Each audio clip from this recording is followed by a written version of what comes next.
Broadcast is now starting. All attendees are in listen-only mode. Good morning. This is Michelle Smith with Action for Healthy Kids, Texas, and I want to welcome you to our webinar this morning, Partnering for Healthy Kids. We have Texas Education Agency and Texas Parks and Wildlife with us, so we're very excited to have them sharing about their programs. Just a couple of housekeeping details. Well, first of all, who we have, Michelle Smith. I am the state coordinator. And then we have Barney Fudge, who's the statewide coordinator for student health and safety with Texas Education Agency. And we have Jennifer Bristol, Texas Children and Nature coordinator for Texas Parks and Wildlife. Just real quickly, housekeeping, you can obviously use your phone or computer speakers for this session. All attendees are muted. You can submit your questions in the question box during the broadcast. We will be monitoring those and we'll either answer them if appropriate at the time or at the end of the webinar presentations. It is being recorded and we will send out a link after the fact so that you can share the webinar, or if you want to go back and rewatch it, you can do that.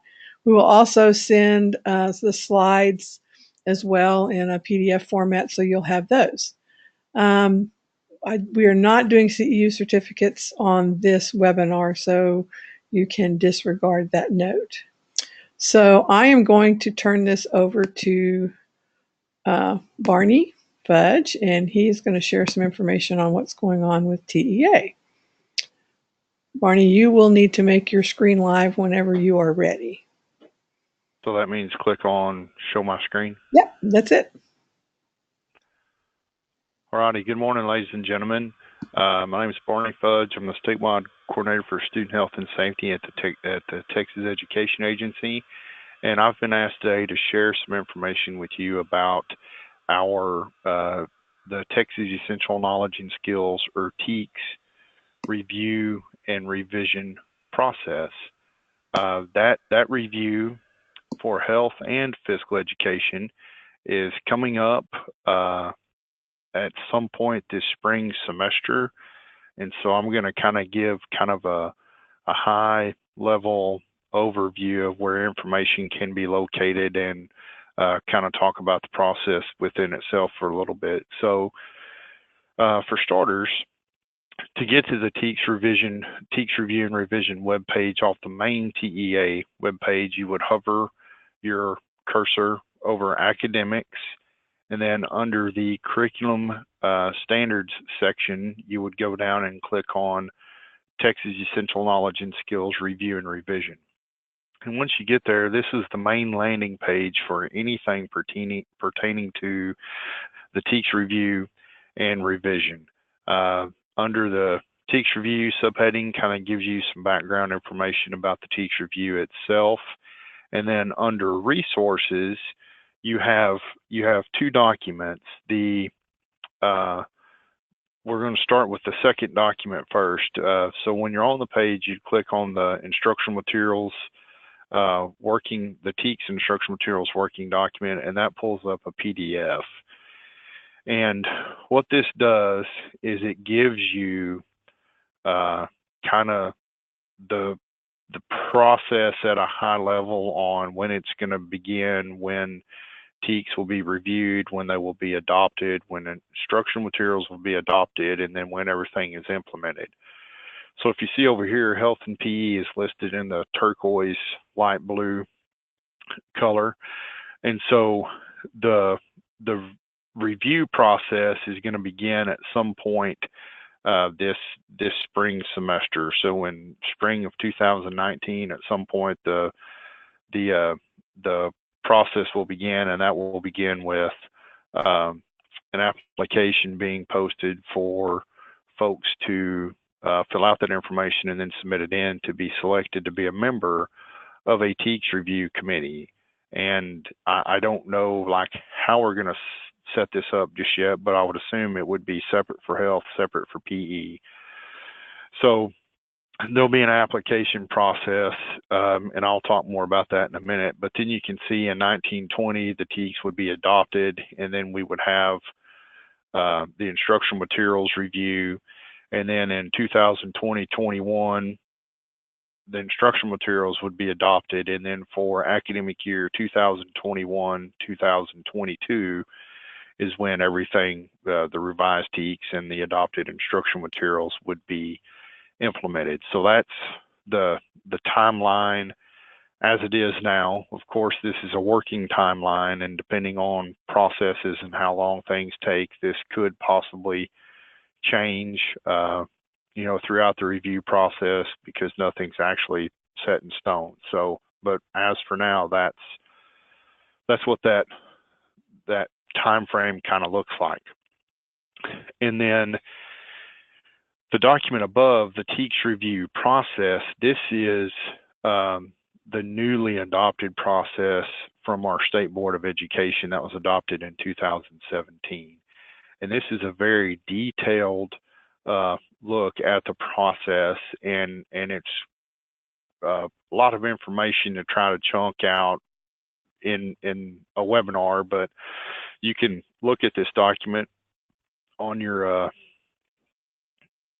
own time, but I'm trying to, so we get it. So here's kind of how this process begins. We collect information, and then we conduct a briefing for stakeholders, and then so that's the application process. And then within that application process, the State Board of Education members determine who they're going to select to be a part of those committees based on their board member district. So, and I don't know that off the top of my head religiously, but say someone from Fort Worth submits an application because they want to be a part of either the health committee or the PE committee.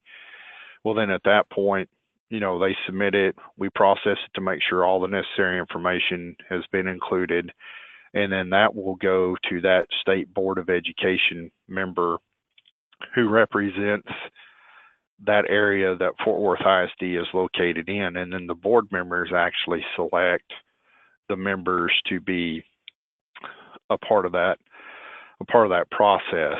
And then once that process happens and the review is completed, then education service centers, there are 20 different education service centers around the state of Texas, and each of the ESCs would conduct focus groups and collect information about the revisions to the TEKS, and then that information comes back to us. Well, I guess I'm jumping ahead. That happens first, and then TA posts the application and notifies everybody of the timeline. So we're in the midst of getting this process started, but the main thing I wanted to talk about today was the application. But this is the process, and you can scroll through and see, the whole entire process. And I was just informed by my manager that this TEKS process, not necessarily the selection of members to be on TEKS review committees, but this process in general is on the State Board of Education agenda at one of the upcoming meetings, and there could possibly be some tweaks to this process where they may switch things or add additional information. So I just wanted to share that as well. But feel free to review that on your own time. And then the other thing I wanted to highlight is, so then on the review and revision page, you have your subject area reviews. So once, excuse me, the review for health and physical education begins, there will be a hyperlink listed under subject area reviews specifically for health education and for physical education. And that's where information will be posted about the application, where to find the application, how to apply, what are the steps, what are the necessary documents that you would need to include in your submission with your application. So all this information would be on one of the on a subject area review web link. And so let's just take social studies, for example. So the TEKS review for social studies is conducted some years ago. So this would be the social studies landing page. In essence, this is what health or PE would look like. So you would have information here about the proposals, what the TEKS are, what the final adoption are. So this is kind of after the process. So if we were in this process, there would be different information that would be posted on this web page. But this lists, who the expert reviewers were, because that's one of the requirements once we get involved and get into the review process. One of the changes that board members made is that they want subject matter experts out there, expert reviewers in the field, to provide input and guidance during the review process. So this is a list of those people that participated for social studies, and there will also be a list of folks for health and PE as well once that comes around. But I wanted you to see what this page looks like. And currently we're in the midst of doing a social studies streamline. So that's actively going on right now. So this is the TEKS streamlining page for social studies. So again, different information because this is a different process. It tells you, who the work groups are, and then some draft information about it. So that's kind of how it's going to look for health and physical education as well. Again, don't have a definite date, but it is going to begin at some point in the spring semester. And then over here is the contact information. If you have questions about TEKS or the review process, you can email teks@tea.texas.gov, or you can call the main curriculum line number there, or you can just email me directly, and I'm more than happy to respond or try to research your question or find the person that does know the answer. And that's all that I have. Thanks, Barney. I think that's extremely helpful. So if you have additional questions, you can certainly contact Barney directly. We will send out the information on the webinar link as well as the PowerPoint, so you'll have his email on there. And I need you now to turn the screen over to Jennifer Bristol. And make her the presenter. Jennifer's name has disappeared. It was there earlier, but now it's not. We'll turn it over to me, and then I can turn it over to Jennifer. Technology's great when it works. Sure. Oh, I got it. There we go. All right. And Jennifer, you just need to make it live whenever you're ready. Okay, let me know when you can see what I have up there. There, you're ready. Okay, let me make this bigger here. And we'll just go here. Oops.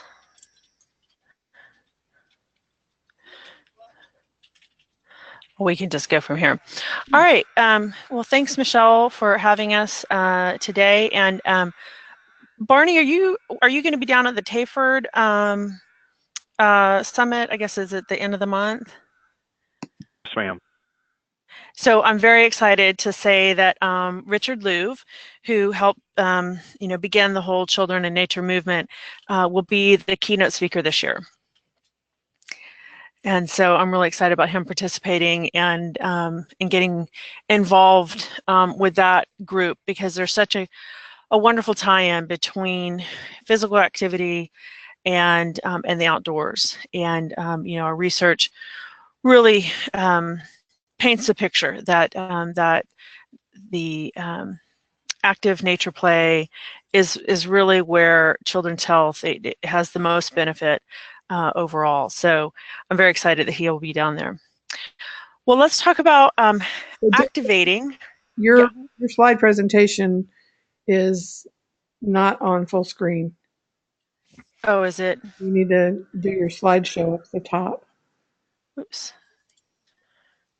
You're just, there you go. Sorry. From What's going on here? Far right, far left. Far left. How does that look? That looks better. That's better. I am Jennifer Bristol. I'm the coordinator for Texas Children and Nature at the Texas Parks and Wildlife Department. And talk to you a little bit about what does Texas Children and Nature do, but then most importantly, how do we get behind programs that help activate school spaces where learning and physical activity can take place in the outdoors. So we have 8 regional collaboratives throughout the state, and those are our local partners. We have about 500 local partners throughout the state who look for local solutions to solve nature deficit disorder. And those are in North Texas in the DFW area, Caprock, Piney Woods, Austin, San Antonio, Rio Grande Valley, Coastal Bend, and in the Houston area as well. We are governed by a steering committee of 20 individuals who come from around the state, and they represent all of our different focus areas, which are in health, education, access, and creating community. And creating community is one of those awesome places where different organizations are creating a sense of place for children. And more that was relying on the school systems to do that. When we get involved, we are looking at long-term system changes, not just sort of a one and done program or something that might just be a quick, maybe a couple contact hours. No, we want a long-term system change, and that's where we get involved and start promoting it and building awareness and creating a campaign behind it. And so one of those campaigns is in partnership with our national partners, the Children and Nature Network, and it's called Greening School Parks. So this is a little different than just having a garden on a park. It is a combination of 3 different things. So it's adding natural classrooms onto campuses so that teachers can take their lessons outside, not just their science lessons, but any kind of lesson, from art to history, to math, whatever it is, having the learning take place outdoors, adding natural play areas, and you can kind of see what that looks like there, having, more green space, connection with living and growing things. And then during out of school time, those spaces are open to the community. And so that's why we got behind it. This is then different than just a green school. This is really and truly engaging community and opening these campuses up to the community for them to use it as a park. And so, we know that especially when it comes to children's health and those healthy life choices, the more the family is involved, the more that those will become a long-term behavior change instead of just something that they learned at school.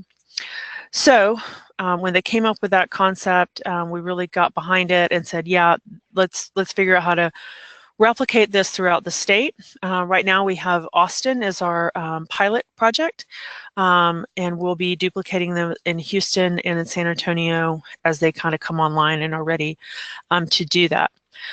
There is a special mechanism behind this that's a little bit different. To really and truly be able to open these up to the community during out of school time, there needs to be what's called a joint use agreement in place. And that joint use agreement is between the city, Parks and Rec Department, and the school district themselves. That says, hey, Parks Department, you can help us with the maintenance and the look and guiding, how we're going to put all this together in partnership with the school. And so that's really where a lot of this comes together in what I consider a pretty exciting way. I love collaboration. I love it when multiple partners get involved to come up with solutions. And so this is one of those really cool ones. And so this is just kind of, I put a couple pictures in there of what does a natural play area look like. The top picture is the one that was being installed in Round Rock School District at one of their schools up there. pretty simple stuff, but it's, kids can play on this. They can go up and down the hill. They can jump off things. They have landing zones. All of this was in spec with their design guidelines of the schools, and the kids love it. I got to go to their grand opening and watch them participate, and just play on these things, and they love it. Gardening is another big part of that. So the nutrition side of that, understanding their food awareness, where do those things come from? If they're spun out into even a community garden, even better. So again, that the parents and the community are involved. I took these pictures obviously in winter time last year when they were getting everything ready to go, but these are their garden beds. Each what am I trying to say? Grade level has their own garden bed that they have there at the school, and the parents really got involved also with helping kind of bring all this together. The other thing that they did was in the park area that's open to the community, they put up these hammocks, and they said, let's try it out. Let's see if the kids learn out there. I sat there and watched these kids do their entire lesson in hammocks. They were so well behaved. They were totally into it, and got everything done. I mean, it was really, really a neat, kind of. I love innovation, and I love it when kids are learning in the outside and in kind of a new and different way. And so then we also talk about activating those spaces through trainings. So we offer, Texas Parks and Wildlife offers Project Wild and Growing Up Wild. And then our partners over at the Texas Forest Service offer Project Learning Tree. And these are just lessons to help teachers feel comfortable with taking their kids outside, and getting out there. A lot of times the kids want to go outside. I mean, we have tons of research that children actually want to learn and play in the outdoors.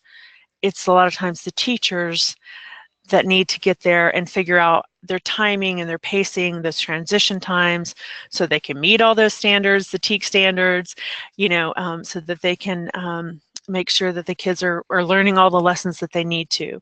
And so the more that we have professional development around that, the better. And then we invite the community to come and use those spaces. And so as Austin was getting their Green School Parks off the ground, they worked with a number of different organizations, including Texas Parks and Wildlife and Travis Audubon, the City of Austin Parks and Rec departments, to come out and offer programs. After school time, open to the community. Sometimes they were on weekends, again, to get the community used to using those spaces that are now open to them. Because in the past, a lot of times they were closed off, fenced off, didn't have an unlocked gate, and now they do. So you have to invite the community to come out and use those spaces and recognize, oh yeah, this is something that's for me. The one that I really had the opportunity to help out with at Barrington Elementary School, which is in North Austin, we picked areas that were in the highest needs, that had the least amount of parks, the highest health risks, and the lowest income.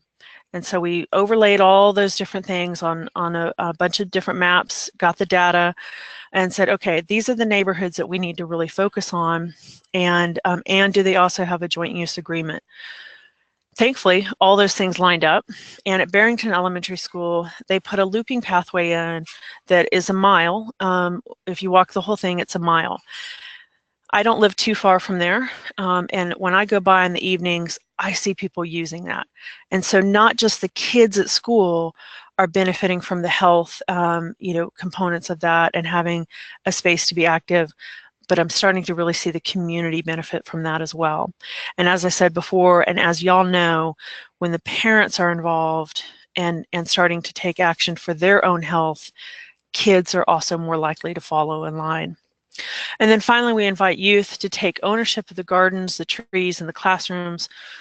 They participate in the plantings, the care for them. A lot of times, when they're planting the trees, they name the trees.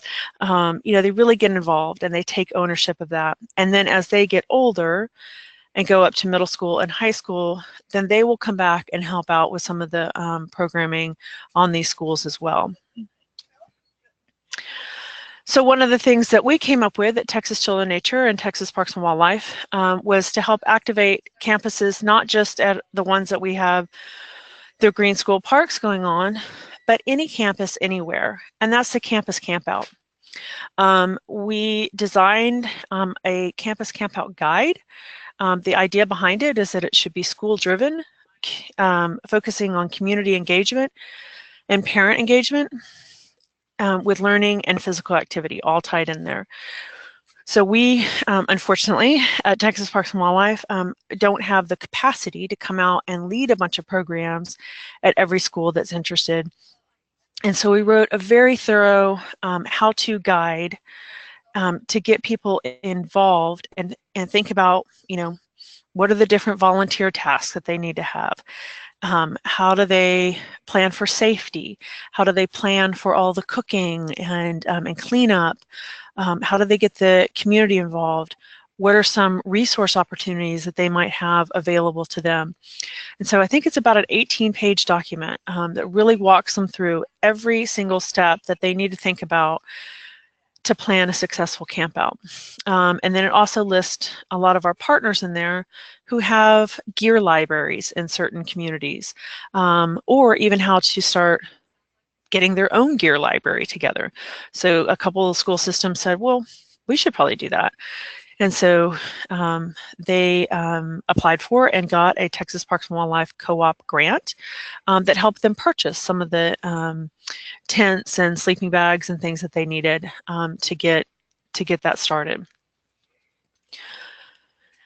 And so, you know, the great thing about a campus campout is it's a great way to engage parents, especially in communities that might have pretty low parent engagement already. And so, you know, one of the things we really promote is having a cultural kitchen. They're putting together foods from, you know, the different cultures that might represent their families. And so they have a learning opportunity in that through enjoying a meal together.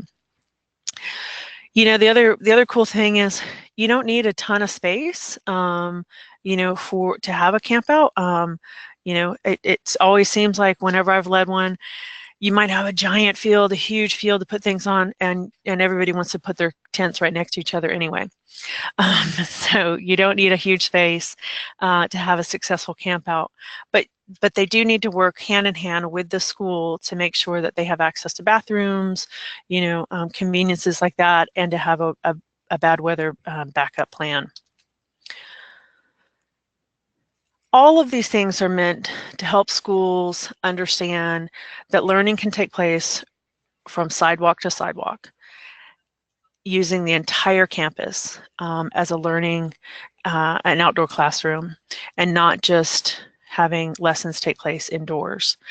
So that's why we're kind of getting behind these things. We want to make sure that we're spreading the word, letting people have access to these things, and get excited about them. You know, there is a lot of momentum out there behind realizing that nature and the outdoors has such a positive effect and impact on children's health, not just their physical health, but also their mental health as well.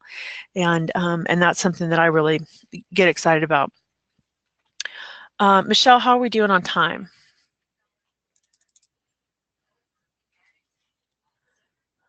Sorry, I was muted. You're fine. You have plenty of time. Okay. We don't have a way to answer questions, do we? Yes, we do. I mean, and I had a couple of questions. Okay. But I was saving them for you. Somebody asked what a gear library is, but I'm thinking. Oh, sure. Yeah. So Gear Library is a place. You know, it can be at a school. It can be at a nonprofit.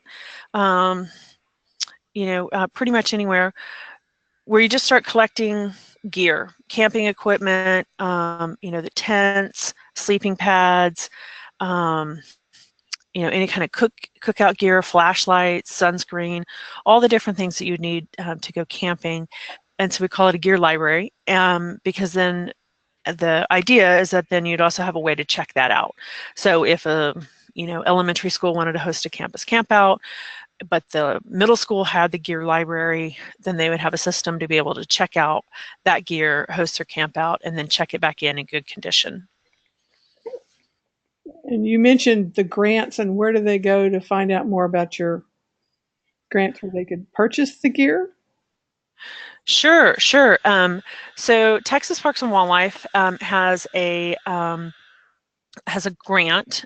It's called the Co-op grant, COOP, and that in those grants, and you'll have to read through all the different rules and regulations on it, but in those grants, the whole idea is to get kids outdoors and have experiences in the outdoors, and a portion of that can be used towards purchasing the gear and equipment that you need in order to do that. Some people start backpacking clubs, and so they might start purchasing backpacks and all the things that they need in it. Some will start like a camping club, and so they'll start a gear library under that. One of the requirements is that you do visit a state park at one point, and so a lot of them will build up to that. They might host like a day camp out at the campus where they learn to set up the tents, put on the rain fly, pick a place that's good for the tent to go. They start planning the whole trip. And in all these, there's all kinds of lessons. So for example, in planning a trip, they might have them do a math lesson where they're figuring out how much gas will it take and how much will that cost for them to get to the park that they're going to. How much time will that take? They can do a geography lesson in that. There's all kinds of lessons. There's one gentleman that I work with that he is actually the history teacher, but he runs the camping club, and he takes his kids, he does a day camp out at the campus, then he takes his kids at the end of the year on a Texas history trip, and they go to Gonzales and Goliad, and they end up down on Mustang Island where they have a facility that they camp at, and then they come back. So they're learning their Texas history also through camping, which I think is just super cool because, my degree's in history. So I will tell you this, the co-op grants, so this is a nice segue into Texas Soil and Nature is hosting our second annual statewide conference in Corpus Christi on December 6th and 7th. And the afternoon of the 7th, the co-op grant coordinators are having a workshop. So one of the requirements to get a co-op grant is that you have to attend one of those workshops. And so if somebody is coming to the conference or you want to come to the conference, please do. You can also then register for that workshop as well. Cool. Yeah. Another question for you. How do you find out if your school or what schools have joint use agreements? Sure. That takes a little bit of digging, but the best thing to do is to contact your city's City Parks and Rec department. They should have somewhere in their records any kind of joint use agreements that they have on file, or if they have a blanket one for each school district. When we were doing this, it took a little bit of digging because the original contract was written back in 1984. So, interesting. Yes. So they're basically in place, and the district might not even realize it. Correct. Yes, and that was the case in Houston when they finally went, oh my gosh, wait, we have joint use agreements on a couple of these districts, and are starting to think about how they want to use those. Cool. I'm curious myself because Austin has joint use agreements, but I know there's other areas of the state that do not. Pass that back to me. I'm going to show you one place too. Oh. This is Sketch. So if you want to get registered or have a look at all the different sessions, We have a lot of sessions this year that relate to health, both public health and then also school health. So you can kind of look through those schedules. And then on the second day, we actually have a deep dive into the green school parks, outdoor learning environments, which is also rethinking the outdoor spaces of childcare centers, and then our whole Cities Connecting Children to Nature movement as well, and those programs. And then I'll also show you really quick on the Texas Children and Nature website under Explore, you can find the Campus Campout Guide.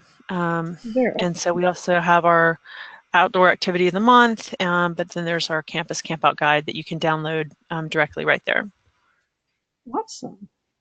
I was able to attend last year's conference, and I learned so much, even though I've worked in school health and around school initiatives for years. This is a great conference. So if you do get an opportunity to go, Corpus, December 6 and 7, is that right? That is correct. That is correct. I'll scroll up here so you can kind of see where to go. Yeah, and I will say this just as a quick plug for the Corpus area. When we were picking where to have it, we had it in San Antonio last year. Our partners in Corpus said, please come have it here and show your support for the recovery, because so many of those parks and nature centers and things like that and the school districts were hit so hard down there. And so we're super excited, you know, to be able to offer some of our support for them as they continue in their recovery. That's awesome. We do need to support our coastal communities and bring some of that back. So thank you guys for considering that. You know, sometimes we get a few months away and we tend to kind of move on to the next disaster and keep focus back on those that are still trying to recover. So awesome. Any other questions out there? We would be happy. I don't see any more questions right now. This will be my last call for questions, or if you have any questions for Barney about the TEA process for reviewing the TEKS for health and PE. I did get to participate many years ago. It has been a while since they did this on the PE TEKS. So it is something that you don't have to be a researcher or an academic or a specialist to be able to participate. I participated as a parent. So that is something that, you know, if you are interested in what's going to be taught in PE or health, investigate more and see about participating in that. And then please consider attending the Children in Nature Conference, and then check out their website for the grants. I think those are some amazing grants that will really help getting your kids outdoors and getting them active, which we certainly support.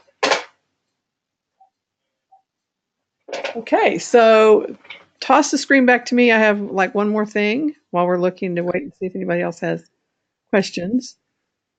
Let's see, do I click?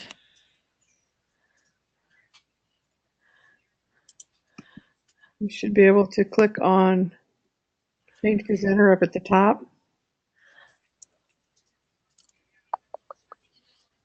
Top right, under Sharing. Under screen, oh, sharing right here, okay.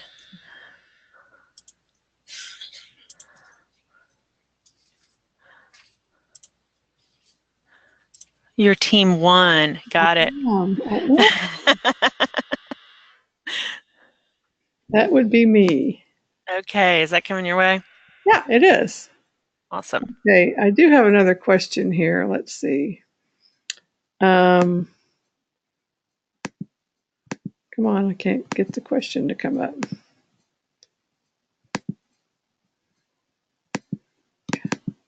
Seriously. It's ignoring me. Okay. Wonder why. Maybe it's waiting for me to make my screen active. Are you seeing my screen? I can see your screen. but it's not. All right, I was hoping once I pulled that up, it'll allow. Michelle, I'll share this with you while you're working on that. The keynote this year for the Children Nature conference is a man named Dr. John Crompton, and he is from A&M University, and he talks about the economic impact of parks and green spaces. And I'm super excited about that. You know, we often talk about just the health aspect of things. We talk about the educational resources, giving children a sense of place, but we rarely talk about what is that economic impact to our ecosystem services. So I'm really excited to hear about him. I just want to give him a plug. While, Definitely. So this is, I guess, for both Barney and Jennifer. I'm a nurse working on a community health project. Do either of you find that obesity is a concern with children in Texas? I'll let y'all answer, and then I can also weigh in on that. Jennifer? Sure. Yeah. And your question is obesity concern? Yes. Our whole outdoor learning environments project, which is with the Department of State Health Services in partnership with ourselves, Department of Agriculture, TEA, as well as a number of other nonprofits, is to really focus exclusively on obesity prevention for children at the youngest ages, 0 to 5, because what we're realizing is that they're not getting enough physical activity. And so what we're doing is changing those outdoor environments so that it fosters more active play during the day and a contact with living and growing things and the outdoors. And then we're providing training to the child care workers.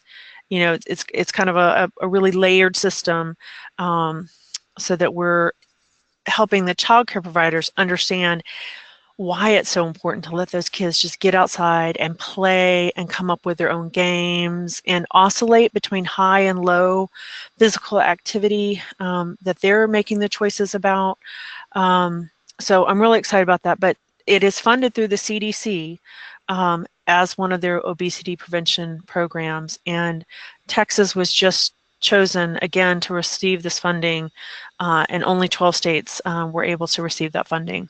So yes, big concern. So Barney, do you have any comments?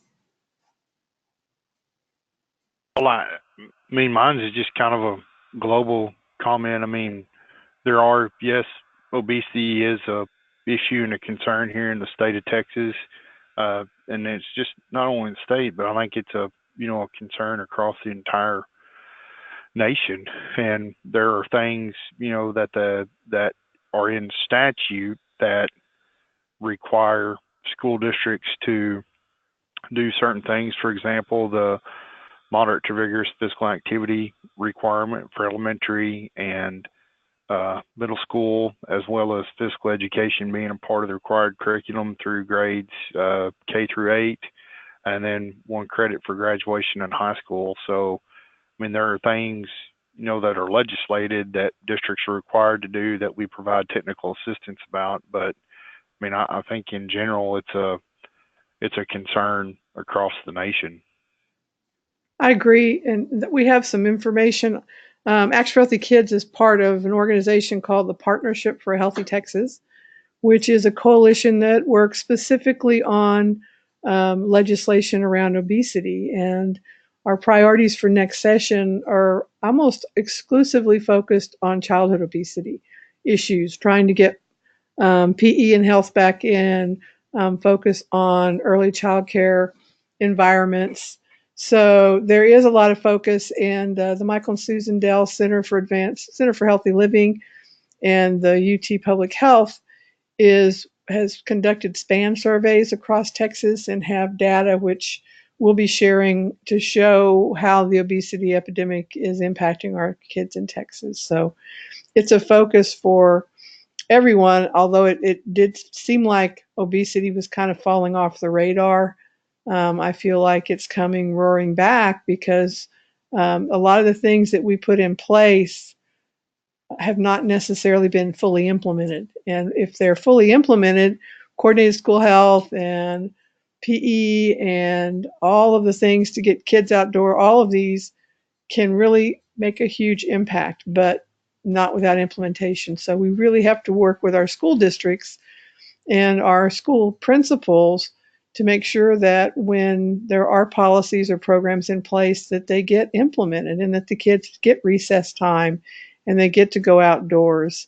I've had teachers come and say, my kids need recess, but my principal's, not letting us have the time. So that's where parents are a key factor, and we really stress a lot that you need your parents involved because parents can really help make sure that a lot of these policies and programs get implemented. So any other questions? This is your last call. I feel like you guys. Hey, Michelle? Yeah. I want to piggyback on something you just said, the importance and the value of parents, with demanding that we do things differently, that their children have that time, that recess time and getting in the outdoors. Parents are gravitating, if they have the resources, they're gravitating towards school systems that offer those things. And we've asked a couple of different, we've kind of sent out a couple of wish lists for some research to look at, what types of schools are the most attractive to people, not just the kids and the teachers, but also the parents. And we've also reached out to ask for some research to be done on showing that when children do have increased recess time, are they performing better on tests? And to do a longer study, like a 5-year study on that. So hopefully those things will come and that this will be done in Texas so that we really have that Texas-backed research on those topics. Awesome. That would be fabulous. That's the kind of information we definitely could use and would definitely want to share. Okay, well, I appreciate Barney and Jennifer for joining us this morning.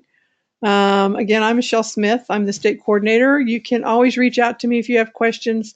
If I don't have answers, we have a wonderful network of experts that we can reach out to support you or help you in any way, any type of programs you're trying to do around physical activity, nutrition. We are having our annual summit this year, February 1st in San Antonio. And our keynote will be Amelia Ramirez with Salute America. We will be focusing on growing healthy schools. So we have different organizations that partner with us, including the two that are on the phone today, as well as the Dairy Council and Common Threads and the Texas Department of Agriculture, who are all going to be sharing a lot of resources and information that you can use at the district level, at the school level, to ensure that your kids are in a healthy and active learning environment. So consider joining us. I believe we're keeping the registration cost at like $50 so that people can afford to attend. It is a one-day summit. It starts in the morning and ends in the, like 4 or 5 o'clock in the afternoon. Well worth making the effort to attend. So hopefully you can join us and consider going to Corpus in December. I hope this has been helpful. We will be sending an email out with a link to the recording as well as the PowerPoint with information on contacting our speakers. So have a great rest of the week, and we will be sending out additional information for webinars in the spring. So if you haven't joined the Action for Healthy Kids email list, make sure you do that, and we will have additional information for you probably in December, January. Have a great holiday season. Eat healthy and enjoy your families, and we will talk to you after next year. Thanks. Thanks, Michelle.